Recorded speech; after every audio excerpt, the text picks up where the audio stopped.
Desde o seminário eu era horrível de temas das mensagens, né? Espero que quanto à explicação não seja tanto assim, né? Mas 1 Tessalonicenses, capítulo de número 5, nós estamos estudando já há um bocado de tempo, avançando aos poucos. Com a minha ausência, o Clinton esteve pregando, né? Nessa parte que fala sobre o arrebatamento da igreja, a volta de Cristo, né? Há uma expressão que fala, né, sobre a cereja em cima do bolo, né? O Clinton ficou com a cereja em cima do bolo, né? A parte boa de falar, e tem sido uma bênção poder contar com os irmãos, mas hoje nós vamos dar continuidade. Então, foi parado aí versículo 11, né, do capítulo 5, hoje iniciaremos a partir do versículo de número 12, o que o texto nos diz, e eu gostaria de iniciar lendo esse trecho. Então observe aí comigo, leia junto, tá? Ou na sua Bíblia aí, ou na projeção, eu estou usando a versão NVT, nos diz assim a palavra do Senhor. Irmãos, honrem seus líderes na obra do Senhor. Eles trabalham arduamente entre vocês e lhes dão orientações. Tenham grande respeito e amor sincero por eles, por causa do trabalho que realizam, e vivam em paz uns com os outros. Irmãos, pedimos que advirtam os indisciplinados, encorajem os desanimados, ajudem os fracos, sejam pacientes com todos. Cuidem que ninguém retribua o mal com o mal, mas procurem sempre fazer o bem uns aos outros e a todos. Estejam sempre alegres, nunca deixem de orar.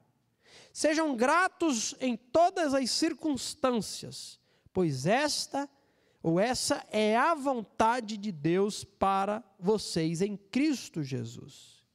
Não apaguem o espírito, não desprezem as profecias, mas ponham à prova tudo o que é dito e fiquem com o que é bom.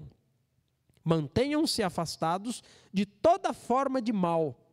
E agora, que o Deus da paz os torne santos em todos os aspectos, e que o espírito, a alma e o corpo de vocês sejam mantidos irrepreensíveis até a volta de nosso Senhor Jesus Cristo. Aquele que os chama fará isso acontecer, pois Ele é fiel. Irmãos, orem por nós.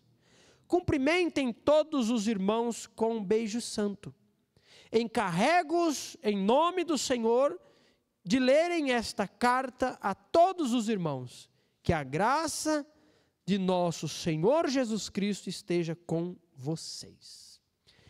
Eu li todo o trecho, né, embora hoje nós vamos apenas iniciar essa parte, mas é percebido esse encerramento da carta que Paulo escreve à igreja em Tessalônica, e aqui há um turbilhão de orientações, né? Pequenas e curtas frases carregadas de grandes verdades, como por exemplo, não apaguem o espírito, não parem de orar.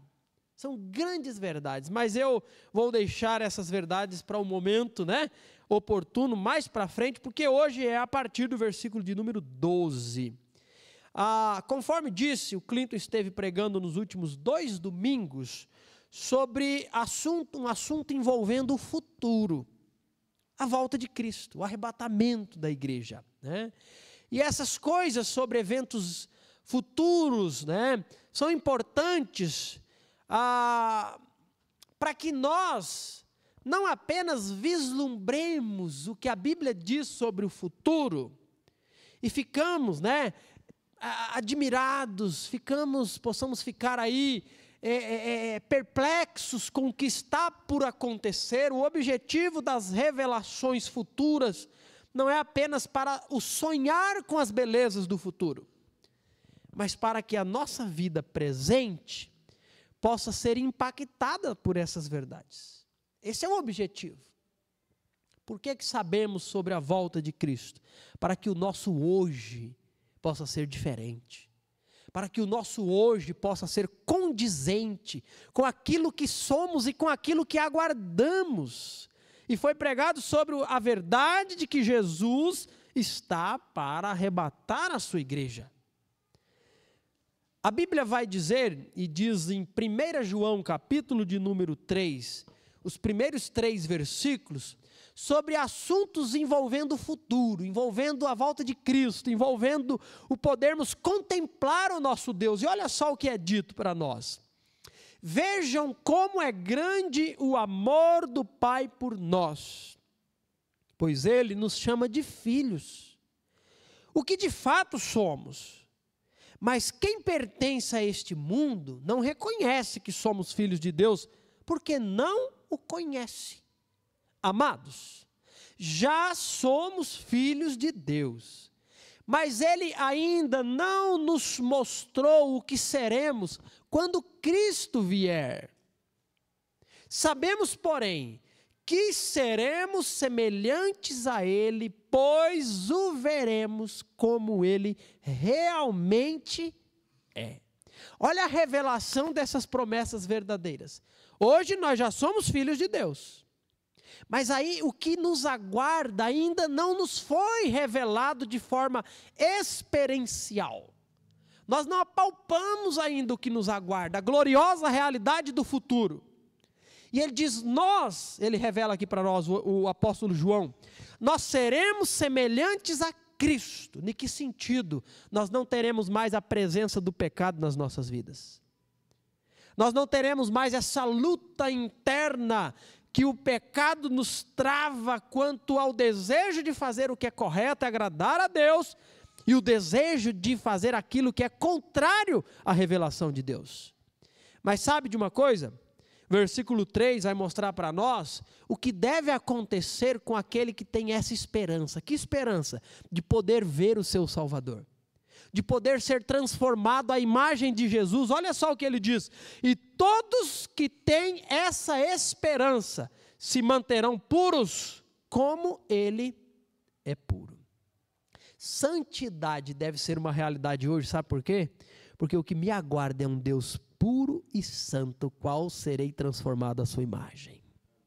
Então as revelações do futuro, a grandeza do que nos aguarda, conforme Paulo vai revelar para nós, deve impactar o nosso modo de vida hoje, no sentido coletivo, como corpo de Cristo, a igreja, e no sentido individual, como indivíduo que pertence ao Senhor. As nossas vidas precisam ser expressão de verdadeira adoração a Deus. Adoração não é só cantar algumas canções e ter um sentimento, um bom sentimento no coração. Às vezes nós achamos que, tem sido definido por aí, que adorar a Deus é o quê? É cantar. Olha, sabia que o conceito bíblico de adoração nem está relacionado a cantar? O conceito bíblico de adoração está relacionado a obedecer, a fazer. Tá? É a fé operosa no cotidiano, se demonstrando e se desdobrando em obediência àquilo que a palavra de Deus diz. Isso é adoração. Um verdadeiro adorador não é aquele que entoa um louvor ao Senhor, embora entoar louvor ao Senhor é parte dessa adoração. Mas verdadeiros adoradores são aqueles que andam e vivem de acordo com as ordens e os princípios da palavra de Deus. Então a igreja existe, para que a igreja existe? Para o louvor e a glória de Deus. Para adorarmos a Deus mediante aquilo que Ele espera de nós como igreja. Esse é o objetivo da existência da igreja. Agora, a pergunta que nós precisamos fazer mediante esse texto é o seguinte: quem é responsável então para certificar que a igreja está caminhando em adoração a Deus? Que ela está, funcionando, que ela está existindo de uma forma a refletir o compromisso que deve existir da igreja para com Deus. Quem é o responsável? Quem são os responsáveis? A liderança. A liderança tem essa responsabilidade. E é isso que Paulo vai começar a falar agora nesses versos, tá? É isso que nós vemos. Olha só o que a Bíblia diz sobre a igreja sendo liderada, sobre a liderança liderando e sendo liderada pela liderança de Cristo, mas sobre os líderes que são impostos, foram colocados sobre a igreja. Hebreus capítulo 13, versículo 17, vai nos dizer o seguinte: olha a responsabilidade da igreja para com a sua liderança. Obedeçam a seus líderes e façam o que disserem. O trabalho deles é cuidar de sua alma e disso prestarão contas. Deem-lhes motivo para trabalhar com alegria e não com tristeza, pois isso certamente não beneficiaria vocês. A liderança tem um objetivo, tem um papel, tem a função, tem a responsabilidade de cuidar do lado espiritual da igreja. Então, dentro desse campo, o autor aos Hebreus vai dizer o seguinte: vocês precisam obedecer o que é dito, se está pautado pelo que se espera da liderança. A liderança, ela tem grande responsabilidade diante de Deus, de certificar, de supervisionar, se a igreja está funcionando com esse objetivo, se está ajustada, se o que realiza, se o que faz está caminhando em oferecer a esse Deus louvor, honra e glória. Agora, também é dito o seguinte, olha só o que Tiago capítulo 3, verso 1 vai dizer sobre liderança. Ele vai dizer, não queira você ser líder, não queira você ser parte da liderança. Meus irmãos, não sejam muitos de vocês mestres. Por quê? Pois nós, os mestres, nós os que ensinamos, seremos julgados com maior rigor. Então, a própria palavra do Senhor que irá nos orientar sobre a realidade da igreja e da liderança, já também coloca para nós o seguinte: olha, pense bem, examine, pense no lado que você terá diante de Deus de prestação de contas, para se ver se realmente é isso que Deus está pedindo de você, porque isso é algo sério. E o que é interessante nesses versículos aqui, 12 e 13, é que o apóstolo Paulo irá falar sobre a relação da liderança para com a igreja, o relacionamento da igreja para com a liderança, irá nos orientar, irá dar princípios para nós, para que cada um na sua função apoie e ajude um ao outro, para que como corpo de Cristo possamos refletir aquilo que Ele, o dono da igreja, espera de nós como membros deste corpo. Então é maravilhoso, né? É maravilhoso. E aí o apóstolo Paulo vai começar da seguinte forma, olha só: irmãos. Então ele está falando aqui em primeiro lugar a quem? A igreja. Irmãos. A atualizada vai trazer a palavra rogo-vos, com grande apreço, com grande súplica. Eu suplico, agora vos rogamos, irmãos, que acateis, agora já vou começar a leitura na atualizada, né? Que acateis com apreço os que trabalham entre vós e os que vos presidem no Senhor e vos admoestam. Então, embora a ordem do texto comece a falar da responsabilidade da igreja para com a liderança, eu gostaria de inverter essa ordem na exposição para falar daquilo que precisa existir na liderança. E aí a gente vai seguir sem deixar nenhuma verdade escapar aqui, tá bom? Não nesse domingo, certamente, mas continuaremos a examinar. Irmãos, quando nós olhamos para esse texto, é interessante nós observarmos que, ao olharmos para a liderança, esperando que ela faça o que é esperado dela, como pessoas colocadas por Deus para conduzir a igreja, há 3 frases aqui que vai descrever o quê? Um líder espiritual. Então, qual que seria a primeira característica de um líder aqui no versículo 12? O que os irmãos observam aí no texto? Irmãos, está falando da igreja, honrem seus líderes na obra do Senhor, eles trabalham. Eles trabalham e esse trabalho está qualificado. Eles trabalham arduamente. Eles trabalham arduamente. Em primeiro lugar, um líder é alguém que precisa trabalhar. O apóstolo Paulo não está estabelecendo a verdade de que todos aqueles que são colocados na liderança, são chamados de líderes, são trabalhadores. Não é isso que Paulo está dizendo. Há muitos que estão em posição de liderança hoje que não refletem o compromisso bíblico. Então, Paulo não está falando, é líder, então é um trabalhador. Não, mas aquele que é líder é esperado que ele seja o quê? Um árduo trabalhador. Isso diz respeito a trabalhar de forma a esforçar-se com grande empenho. Essa é a ideia. A palavra ela se repete, o apóstolo Paulo irá usar ela em tantos outros lugares para falar do trabalho espiritual de um ministro, para falar de um trabalho físico, mas sempre no sentido de que esse trabalho é um trabalho de esmero, de empenho, de labuta. Então, diz respeito a um trabalho físico, diz respeito a um trabalho mental, que é esperado de quem? Daquele que é liderança sobre a igreja. Então, o pastor, a liderança, nunca pode ser alguém cuja presença da preguiça seja vista na pessoa desse homem. Não pode, de jeito nenhum. Um próprio exemplo disso, quem que é? Quem escreve essa carta, o apóstolo Paulo. Olha só, versículo 9 do capítulo 2, Gabriel. Paulo vai falar que quando ele chegou em Tessalônica, qual que era a condição dele?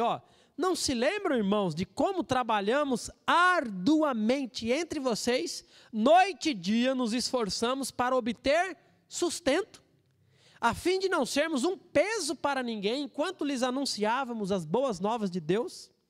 Esse homem não é apenas aquele que está dizendo, olha, a liderança precisa ser alguém que trabalha. Esse homem é um exemplo de trabalho, de labor, de fadiga, de labuta.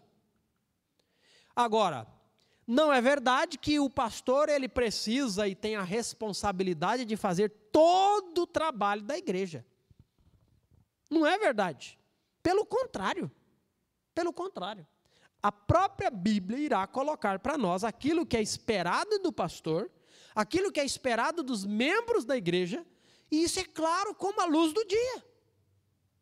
O apóstolo Paulo também vai orientar isso. Olha só, Efésios capítulo 4, versículo 11 ao 12, ele vai dizer sobre Deus ter dado dons, pessoas capacitadas para a igreja, e ele vai nomear alguns dons aqui. Ele diz assim, ele designou alguns para apóstolos, outros para profetas, outros para evangelistas, outros para pastores e mestres. Deus designa para a igreja homens com essas qualificações, com esses dons. E eles são responsáveis, por quê? Por fazer todo o trabalho existente e necessário na igreja. É isso que a Bíblia vai dizer? Não, o que a Bíblia diz? Vamos ler lá. Eles são responsáveis por preparar o povo santo. Para que o povo santo precisa ser preparado?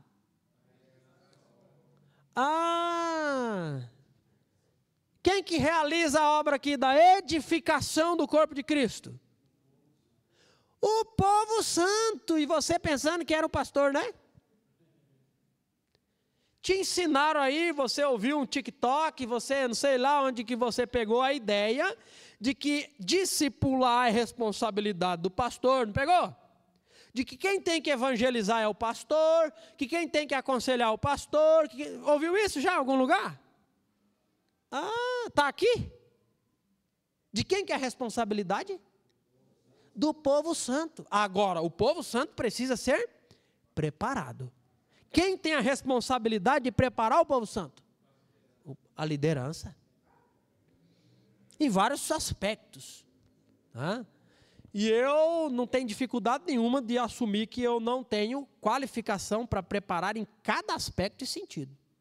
O que a gente faz? Terceiriza. Não é? Traz alguém.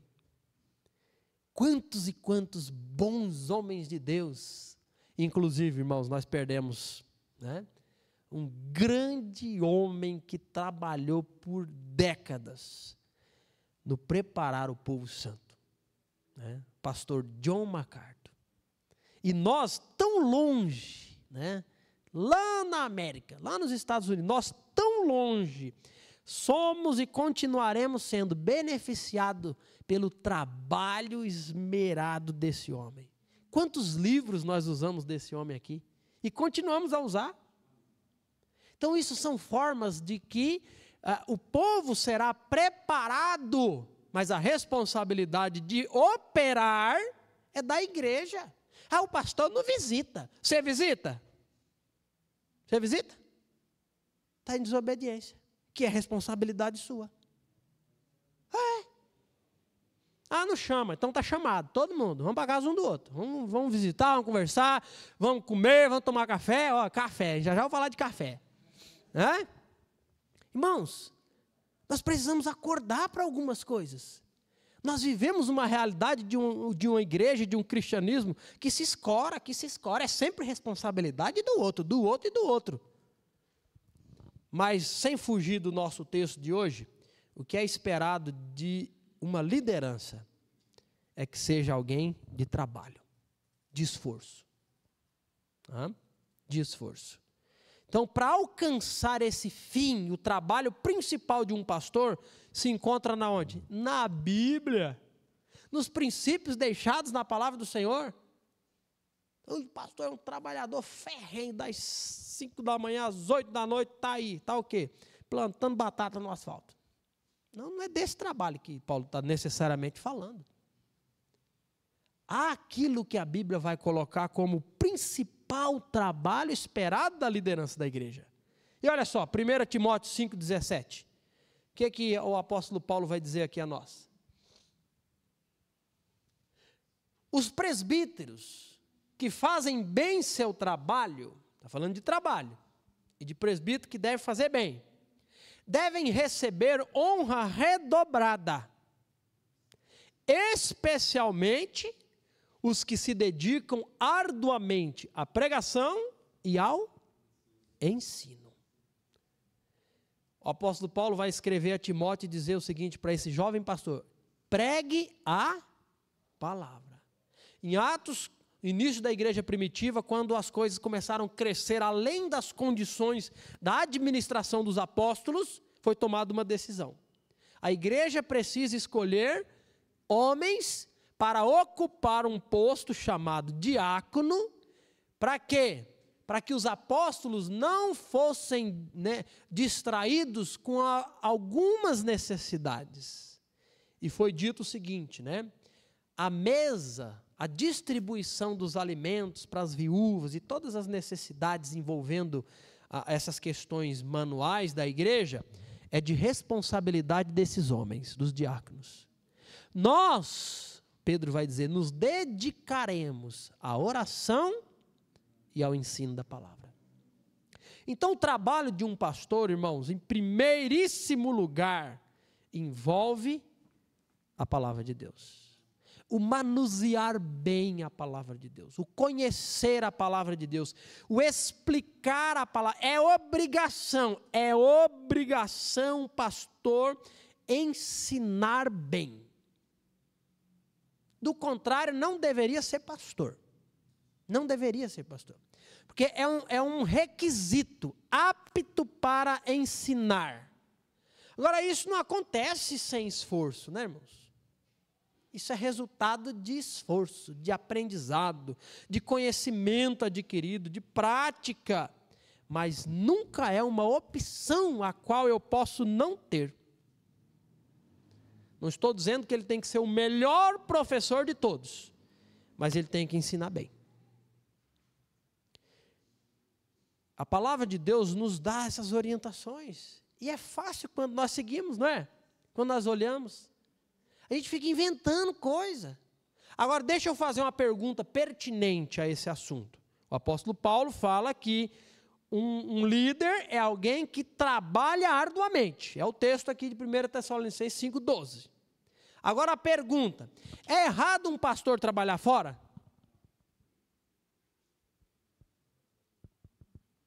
Certamente não, irmãos. Certamente não. Tudo tem prós e contra. Tá?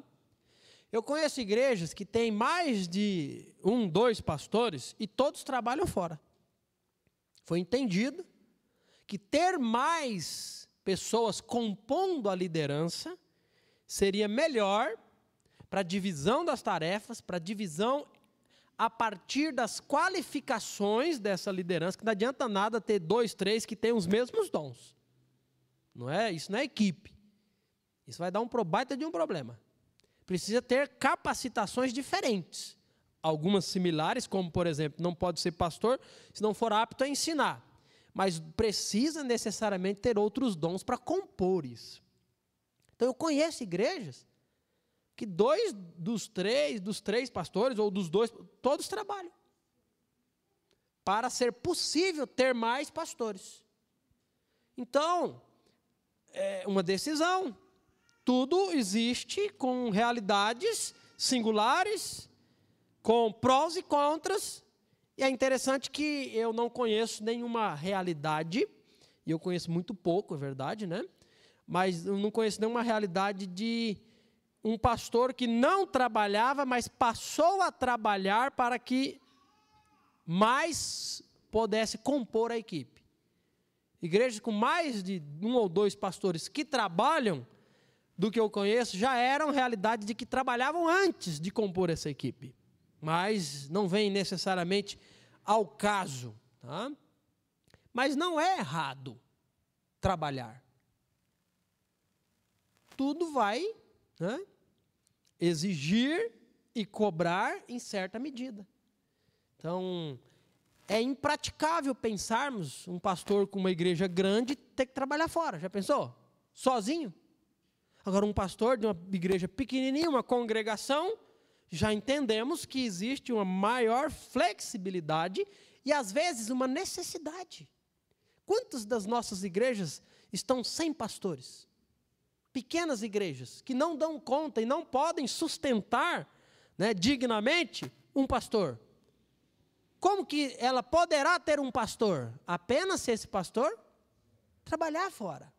Então, nós não podemos romantizar o assunto e nem colocar toda a situação no mesmo quadrado. Cada caso é um caso. Né? Cada caso é um caso. Então, por exemplo, é interessante a gente ver como que as realidades, elas mudam. Eu estou no 9º ano como pastor aqui na igreja. Né? Daqui uns dias faz 9 anos. 9 anos a qual com alegria, e posso dizer sem dificuldade, com esmero, né, servindo ao Senhor nessa posição. O começo desse ano me apresentou novidades. Né? Novidades.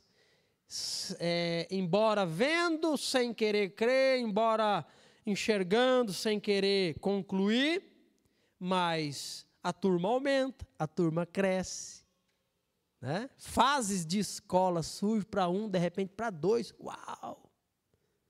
As coisas sobem tudo de preço. Não é verdade? E agora? Comecei a ter que dar uma trabalhadinha. E essa questão? E aí as habilidades que Deus me deu, as capacidades, me coloca diretamente em primeiro lugar em que frente? Construção. Construção é uma bênção. Construção é terrível. Olha o Wellington aí, né? É uma bênção por quê? Porque você não precisa procurar serviço. O serviço te procura. Está em falta profissional no mercado. Está caro a mão de obra. Quem é pedreiro está sorrindo. Essa é a verdade. Você precisou de um pedreiro recentemente? Você sabe o que eu estou falando. Tem que esperar, tem que agendar, e às vezes você tem que pegar um meia-colher, como diz por aí, né? Um orelha, que se diz de pedreiro, vai fazer uma caca, porque se você tiver que esperar um pedreiro de verdade, pode sentar, viu? E esperar. E preparar o bolso, porque está tudo muito caro. Então, essa realidade, às vezes ela pode ser, essa necessidade pode ser real. E como que lidamos com isso? Como estar envolvido em um aspecto sem afetar o outro? E a construção, como disse, é uma maravilha, por causa da facilidade, rapidez, e ela é terrível. Por quê? Porque todos, ou praticamente todos, que precisam de um serviço nessa área, precisam para ontem. Não tem aquela paciência, né, de Jó. Pode fazer. Quando? Quando você puder. É a coisa mais rara do mundo. Não é verdade? Então, e também é terrível. Por quê? Porque esse é um trabalho extremamente cansativo. Extremamente cansativo. Então, chega a exaustão, cansaço. E agora? Como, de repente, lidar com a situação? Então, eu combinei um serviço da seguinte forma. A minha condição é a seguinte, meu amigo. Faça o seu serviço, eu vou 2 vezes na semana. O resto, se você puder, eu posso. Se você não puder, tchau e benção, né? A gente está na condição de escolher, né? O pedreiro está por cima hoje, né? Pode fazer, pastor. Está ótimo assim para mim, agradeço. Pronto, está indo. Por quê? Porque como pastor, irmãos, nessa área, eu não posso. Eu não posso todo dia. Não dá, não tem condições. E assim, sabe qual que é a minha vontade? Era, de repente, atuar em qualquer outra área, menos nessa. Menos nessa. É cansativo. Esses dias para trás aí, né, exatamente por isso, e o próprio serviço, que chega um momento que embucha, que não vai, e aquela coisa toda, e aí eu estava meio aborrecido, né? Estava meio aborrecido, e o sol queimando, né? Mas não tem preguiça quanto a isso. E aí, pensando, analisando e vendo, irmãos, sabe uma pessoa que lidou constantemente com esse sentimento de cansaço e demanda do serviço? O Senhor Jesus Cristo. Jesus Cristo era carpinteiro. Eu estava fazendo um telhado, lidando com as madeiras, estava dando tudo errado e eu já estava meio com raiva, né? Pensando, rapaz, o que eu estou fazendo aqui, né? E aí pude lembrar de Cristo, que era um homem, né, uma liderança no ministério e as mãos calejadas. O homem que escreve essa carta, o apóstolo Paulo, o homem, né, abaixo de Cristo, o maior teólogo que existiu, o maior missionário e plantador de igreja que já pisou essa terra, o homem mais influente do mundo, esse homem precisava complementar, buscar o seu sustento fora da igreja. As igrejas iniciando, sendo ensinadas ainda quanto à necessidade de sustentar o seu obreiro. Esse homem trabalha arduamente. Trabalhar é honroso ao Senhor. Agora, nós não podemos confundir uma coisa. A principal tarefa da liderança da igreja não é aí fora, é aqui. O maior campo de trabalho de um pastor é no escritório, é estudando, é lidando com a palavra do Senhor para ser ensinada, para ser pregada. E aí, pensando nessa realidade, irmãos, meditando sobre a vida, e que um dia eu era solteiro, e de que hoje sou casado, e de que um dia éramos 2, e de que hoje somos 5 em casa. Amém, louvado seja o Senhor. Mas essas bênçãos custam também, né, Célia? Pensando em tudo isso, o pé vai crescendo, o sapatinho já não ganha mais sapato grande, né? Ganha quando é pequenininho. Você não compra uma roupinha novinha, né? Um passa para o outro. Calça quanto? 32, acabou. Viu, Rodrigo? Hoje ainda ganha, daqui uns dias não vai ganhar mais. Porque todo mundo usa até jogar fora, né? E é assim que funciona. E aí, pensando em tudo isso, pensando nessa realidade e no desejo de que essa realidade que hoje existe não seja a realidade permanente. Eu não tenho preguiça, os irmãos sabem disso, não tenho dificuldade, mas se eu puder escolher, eu não dividiria o meu tempo pastoral com esse tipo de serviço. Com outro talvez, mas com esse. Aí pensando em tudo isso, o que eu fiz? Entendendo ser a direção de Deus. Em 2023, final de 2023, junto com meu irmão, nós plantamos uma lavoura de café, lá no Mato Grosso. Olha que loucura, né? Na roça é dito o seguinte, que o que engorda o boi é o olho do dono. Já ouviu essa expressão? Mas ninguém falou nada sobre café, então eu plantei café. Né?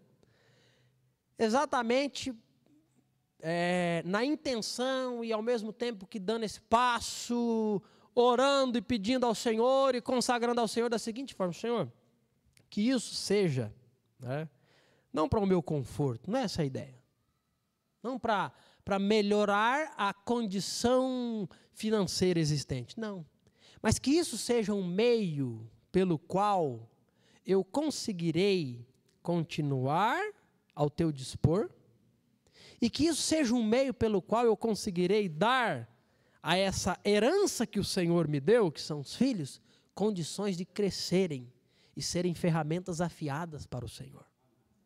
Essa é a ideia. Então eu viajei para lá agora, irmãos, e eu não sei se você sabe, né? Mas eu trago aquilo que é as primícias, são os primeiros grãos dessa primeira colheita desse pequeno café. Nós não somos Israel, eu não sou Israel, não faço parte do povo de Israel, mas com gratidão, com alegria ao Senhor, observa o princípio de oferecer ao Senhor a primícia, né, os primeiros grãos. Então, daqui uns dias ainda está cru, tá bom? Não sei se você conhece café cru, mas quando comprar o torradorzinho e moer, que seja no liquidificador, né, dona Devani?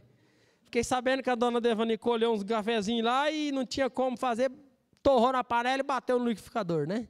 Não sei se ficou bom, mas quando a gente moer, você vai poder experimentar, né, no nosso intervalozinho, né, um cafezinho de verdade, né? Mas, irmãos, o que Paulo está dizendo aqui é que o que é esperado da liderança é que esse homem não seja reconhecido pela preguiça. Não pode existir preguiça. O que é esperado por parte da liderança é que ele possa ser alguém que presida. Olha só o versículo 12, Gabriel.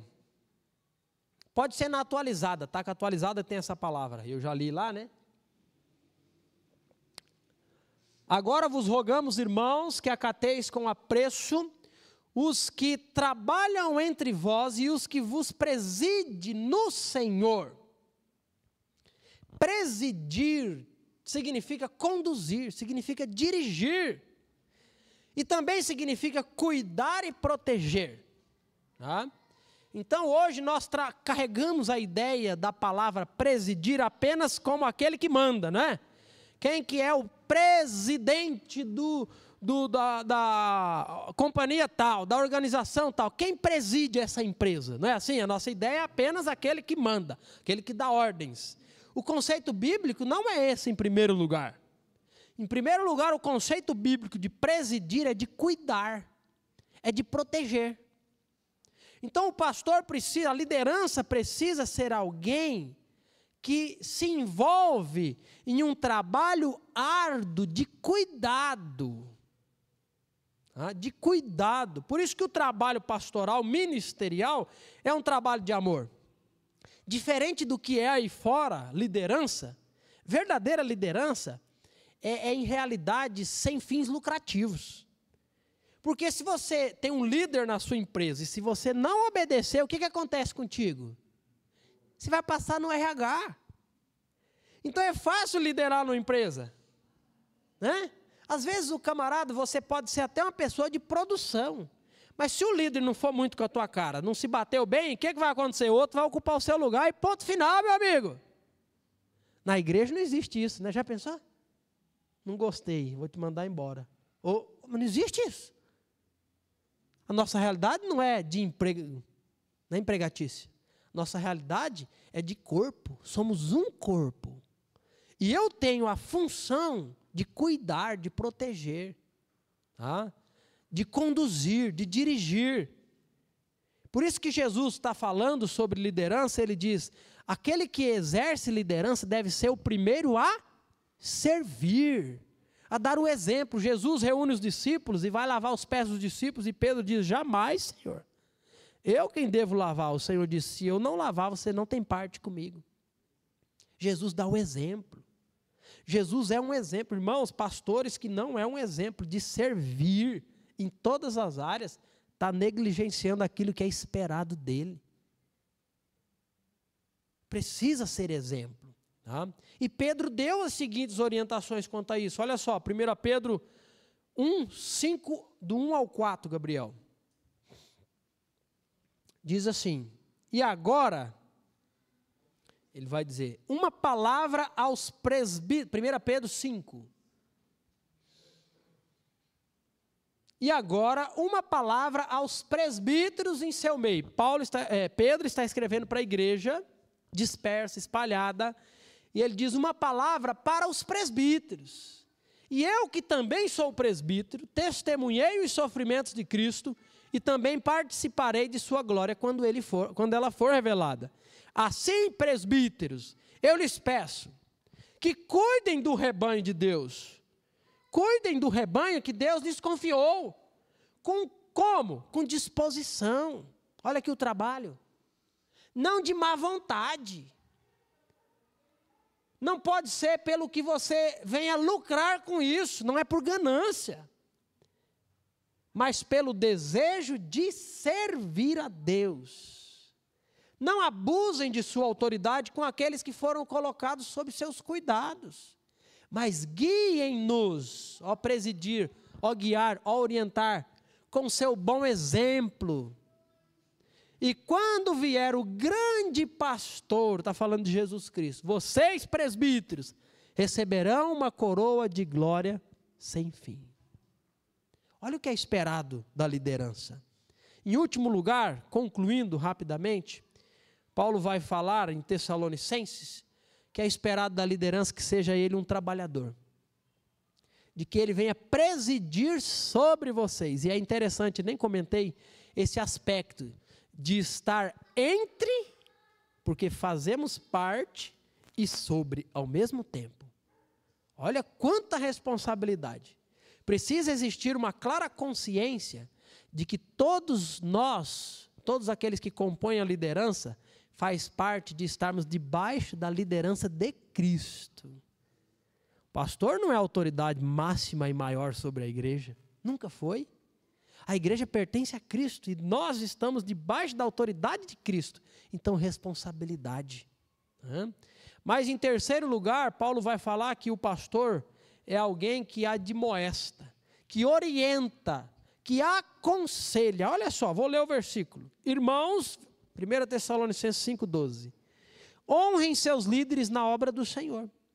Eles trabalham arduamente entre vocês e lhes dão orientações.